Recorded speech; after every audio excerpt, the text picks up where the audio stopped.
I believe that every faith I've encountered draws its adherents closer to God. And in every faith I've come to know, there are features I wish were my own. I love the profound ceremony of the Catholic Mass, the approachability of God in the prayers of the evangelicals, the tenderness of spirit among the Pentecostals, the confident independence of the Lutherans, the ancient traditions of the Jews, unchanged through the ages, and the commitment to frequent prayer of the Muslims. As I travel across the country and see our towns and cities, I'm always moved by the many houses of worship with their steeples, all pointing to heaven, reminding us of the source of life's blessings. It's important to recognize that while differences in theology exist between the churches in America, we share a common creed of moral convictions.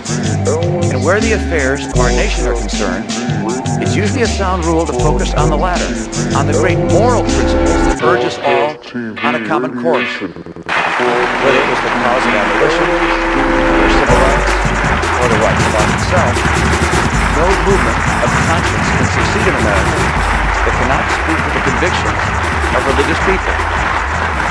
We separate church and state affairs in this country, and for good reason. No religion should dictate to the state, nor should the state interfere with the free practice of religion. But in recent years, the notion of the separation of church and state has been taken by some well beyond its original meaning. They seek to remove from the public domain any acknowledgement of God. Religion is seen as merely a private affair with no place in public life. It's as if they're intent on establishing a new religion in America, the religion of secularism. They're wrong. Every single human being is a child of God. We're all part of the human family. The conviction of the inherent and inalienable worth of every life is still the most revolutionary political proposition ever advanced.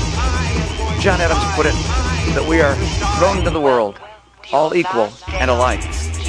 The consequence of our common humanity is our responsibility to one another, to our fellow Americans foremost, but also to every child of God.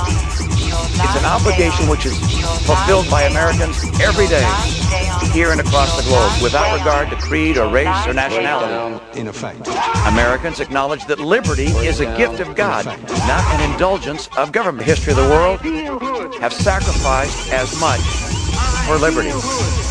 The lives of hundreds of thousands of America's sons and daughters were laid down during the last century to preserve freedom for us and for freedom-loving people throughout the world. America took nothing from that century's terrible wars. No land from Germany, or Japan, or Korea. No treasure, no oath of fealty. America's resolve in the defense of liberty has been tested time and again.